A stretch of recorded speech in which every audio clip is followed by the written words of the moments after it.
Special friend with us. Introduce who he is. Pastor Peter Adigwe from Benin City, Nigeria. He's a pastor there.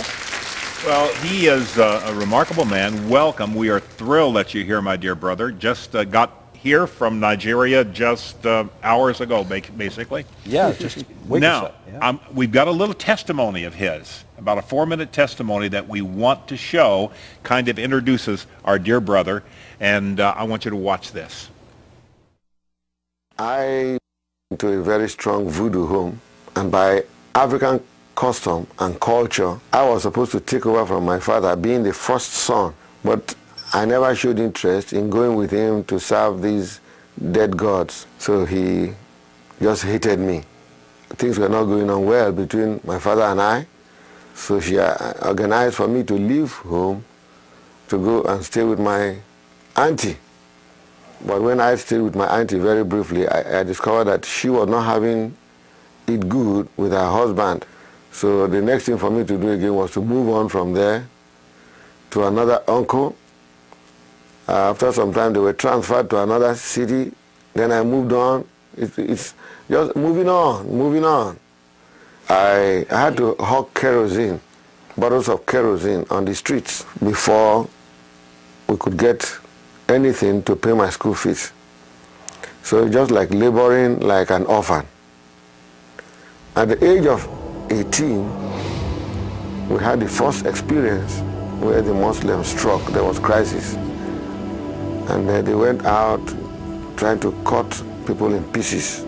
They got hold of me, cut my legs. I was bleeding all over my body. Then they pushed me into a pond of water, and I pretended to be dead. Then they moved on.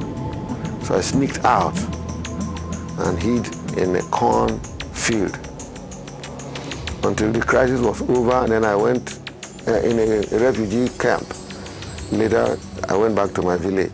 I felt that the best thing for me to do, since no one cared, was for me to commit suicide.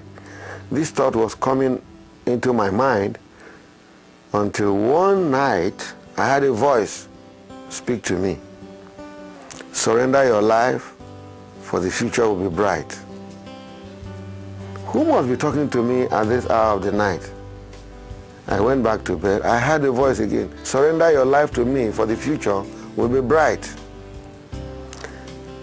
I sat up for about 30 minutes wondering. As he went back to bed, I heard that voice again the third time. So I knew I couldn't sleep. So I walked into the restroom, locked the door behind me, and just sat down there.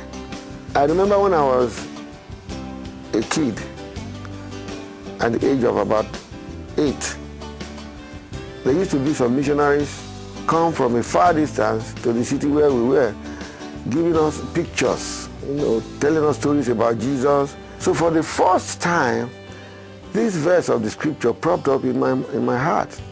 1 John chapter 1, verse 8 and 9. If we say we have no sin, we deceive ourselves. But if we confess, he is faithful and just to forgive us and to cleanse us from all unrighteousness. It was then for the first time I realized that I was a sinner and I needed Jesus. So I knelt down and I began to weep. I said, God, forgive me my sins. Forgive me. Come into my life. I will serve you. And when I got away from there, I was so happy, filled with joy. For the first time I experienced joy.